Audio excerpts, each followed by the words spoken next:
வணக்கம் ஃப்ரெண்ட்ஸ். வாழ்க்கையில துன்பன்றது ஒண்ணு கிடையவே கிடையாது. எப்போனா நம்ம மனசுல நம்பிக்கைன்ற ஒரு விதையை விதைச்சு நமக்கு நடக்கக்கூடிய காரியங்கள் இருந்து தொடர்ற வரி. அதாவது ஒரு குட்டி எக்ஸாம்பிளோட உங்களுக்கு இதை நான் புரிய வைக்கிறேன். ஒரு 50 வயது கொண்ட ஒரு மீனவர் மீன் பிடிக்கலான்னு கடலுக்கு போறாரு. தொடர்ந்து அவர் மீன் பிடிச்சிட்டு இருக்கும்போது ஒரு புயல்ல மாட்டிக்கிட்டு ஆளே இல்லாத ஒரு தீவுல அவர் அடித்து செல்லப்பட்டு அந்த தீவுல அவர் போய் மாட்டிக்கிறார்.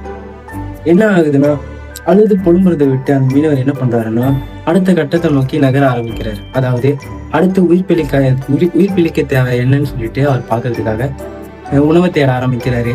அன்று தங்கறதுக்கான குடிசையை தயார் பண்றாரு. இரவு டைம்ல உணவு ரெடி பண்ணிட்டு இருக்கும்போது என்ன ஆகுதுன்னா அவருடைய குடிசை எரிஞ்சு போயிடுது. மனம் உடைஞ்சு போன அந்த மீனவர் எப்படியோ அந்த இரவை கடந்துடுறாரு. மறுநாள் அவருக்கு பெரிய ஆச்சரியம் காத்திருக்கு. என்னன்னா, அவருக்கு ஹெல்ப் பண்ற விதமா அந்த தீவை நோக்கி நிறைய படகு வருது. எப்படான்னு யோசிக்கும் போது நேற்று எரிஞ்சு போன அந்த குடிசையில இருந்து வந்த புகையை பார்த்துட்டு நிறைய படகு உதவுறதுக்காக அந்த தீவை நோக்கி வந்ததை பார்த்து அந்த மீனவர் ரொம்ப சந்தோஷப்படுறாரு. இதுல இருந்து என்ன சொல்ல வரேன்னா, அது ஒரு பாட்டு ஒண்ணு வருமே,